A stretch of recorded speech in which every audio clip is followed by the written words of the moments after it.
Денеска и кандидатот на коалицијата за живот во Македонија, предводена од СДСМ Сашко Костов, одржа пресконференција на која ги повика граѓаните на 11 декември да излезат на гласање и да гласаат за живот во Македонија.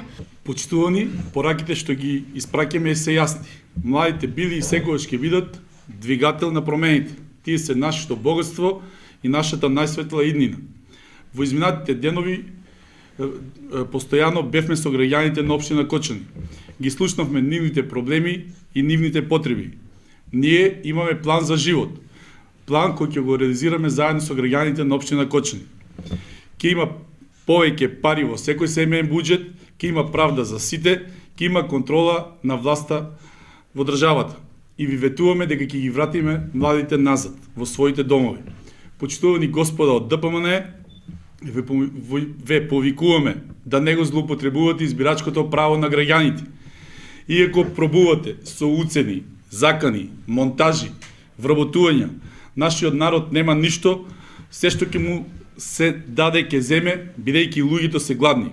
Но оставете тие сами да одлучат за кого ќе го дадат својот глас. Оставете да оценат дали ќе гласаат за празна и сиромашна Македонија или за европска Македонија, која ќе биде пример на Балканот. Затоа уште еднаш ве повикуваме на 11 декември својот глас да го дадете на коалицијата предводена од Социјалдемократскиот сојуз, односно да го заокружите редниот број 4. На новинарско прашање за фатено лице кое нелегално се снабдувало со огромно дрво, Костов со одговор: Јас се викам Сашко Костов и не одговарам за никој друг освен за Сашко Костов. Ниту за мојата сопруга, ниту за мојата мајка, ниту за мојата сестра, зет, чичко, стрина и така натаму. Ако имате конкретно прашање за мене, дека јас сум сторител на нешто, иако сум длабоко убеден дека монтажата која што беше вчера, во текот на постапките што ќе ја водат државните органи, ќе биде детално утврдено кој што сторил и кој ги пречекорил своите овластувања и кој без да издаде потврда за одземени предмети од улица Мородвиска епископија одзеде патничко моторно возило во кое имаше сместено 2 вреки на дрво, меѓутоа од дрва кои беа претходно донесени со трактор од страна на братот на мојот зет. На пресконференцијата зборуваа и членката на Советот на општината Александра Ѓоргиевска. Драги граѓани, ние сме ваши представници. Наша обврска е да се грижиме за сите вас подеднакво. Така би требало да функционира една нормална власт во едно нормално општество. Доста е за делење на наши и ваши. Доста е за гледање на лични интереси. Да се избориме за еднакви права на сите нас, независно на која политичка опција припаѓаме. За подобра иднина, за подобар живот во Кочани, за живот во Македонија. И членката на младите Емилија Серафимова. Почитувани, по 10 години владење на ВМРО-ДПМНЕ, состојбата со нас младите во Република Македонија, а особено во Кочани, е погубна.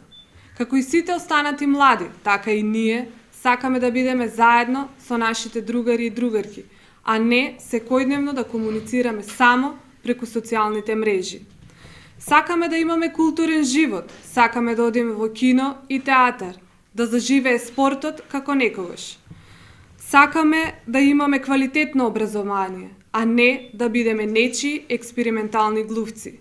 Сакаме младински центри во кои ние младите ќе ги споделуваме нашите креативни идеи. Сакаме вработувања без партиска книжка. Вработувања кои ќе бидат темел исклучиво врз основа на квалитет. Зошто, другари и другарки, ние сме за живот во Македонија? Бидејќи сакаме насмевки, ведри лица, сакаме да ги вратиме иселените, да го вратиме детскиот џагор и детската игра низ нашите маала. Градот повторно да ни заживее.